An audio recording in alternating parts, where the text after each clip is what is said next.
હવામાન નિષ્ણાત અંબાલાલ પટેલની આગાહી હજુ વરસાદ ગયો નથી એક પછી એક સિસ્ટમ થઈ રહી છે સક્રિય લો પ્રેશરના કારણે વરસાદની શક્યતા કડાણા ડેમમાં પાણીની ભારે આવક 10 ગેટ ખોલી પાણી મહીસાગર નદીમાં છોડાતા નદીમાં ઘોડાપુર કાંઠા વિસ્તારના 106 ગામોને કરાયા alert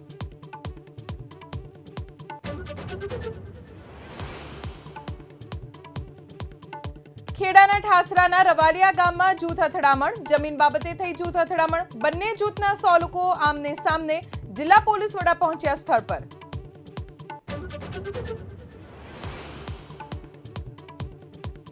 Bhavnagar Mahuva national highway પર લોંગડી ટોલ ટેક્સના વિરોધમાં ચક્કાજામ 20 કિલોમીટરની ત્રિજ્યામાં આવતા ગામોને ટોલ મુક્તિ આપવા માંગ